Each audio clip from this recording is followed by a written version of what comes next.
Good morning. I really have enjoyed looking at the painting of the Last Supper by Leonardo da Vinci throughout the season of Lent. It was painted, as we said, from 1495 to 1498, 3 years it took him to paint this incredible and famous painting now in the religious world of the Last Supper. We've been looking how every disciple had some sort of expression or something in their hand that helped say something about their personality. The very first week we looked at Andrew on the far left of the painting, and he had such a look of surprise when Jesus announced that he would be betrayed. The next week we looked at the far right-hand side, and there we looked at Matthew the tax collector and Simon the zealot, people who should have been enemies but who had learned to now eat together and to be friends. But you see, there is Matthew slamming his hand down like, what is Jesus saying? What's going on? The next week we looked closer to Jesus, off to his left-hand side, on the right-hand side of the picture, and there was Thomas with his finger up in the air, signifying, I will not believe unless I touch the nail prints in his hand. Philip is beside him, and Philip is looking with great questioning, like, what is Jesus saying here? Always the analytical one.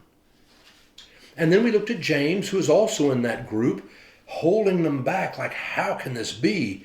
John is on the other side, James and John at the left and the right hand of Jesus. But in that other group on the right-hand side of Jesus is John and Peter. They are talking. And we see in Peter's hand a sword, signifying he's going into the garden and he would fight, cutting off the high priest's slave's ear. But also in that group would be Judas. We didn't look at Judas on a Sunday morning, but again, you see so much. Leonardo painted in his left hand a clutching of the bag, a bag, we know, of 30 pieces of silver, the money that he has been paid to betray Jesus. With his other hand, he's reaching for a plate and he's looking up at Peter and John who are talking, and his hand reaches for the dish, just as you see Jesus' hand reaching for the dish as he's looking off to his left with his palm up. His right hand is down to reach. Both men are reaching for the same plate.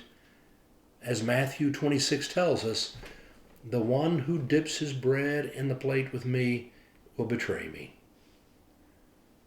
Leonardo set it up clearly what's about to happen for all of the disciples. We know that night that Judas will go out into the garden, and there he will betray Jesus. Most scholars say Judas wasn't doing it for the money. No, Judas was trying to force Jesus' hand, to get him to form that army that he believed he could form, and that the disciples would help to lead, and they would raise an army, and they would be able to go and to overthrow the Romans. No, he wanted to get Jesus to get on with it, to form that army. And then when Jesus stopped the revolution there in the garden, told Peter to put away his sword, refused to fight, and was taken captive, Judas realized he had miscalculated.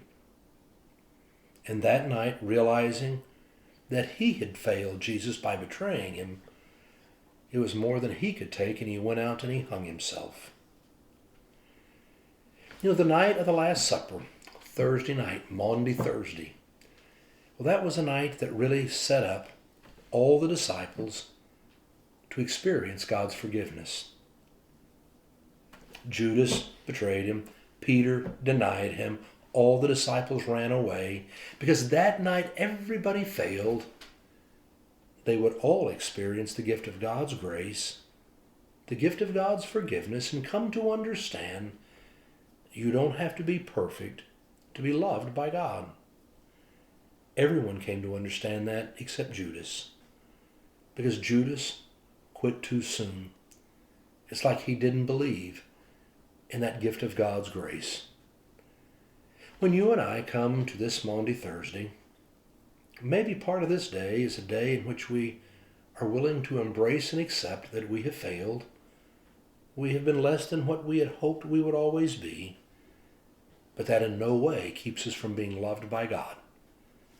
It's those failures that truly prepare us to experience the gift of God's grace. Nothing you have done, nothing you can ever do will put you outside of the gift of God's love.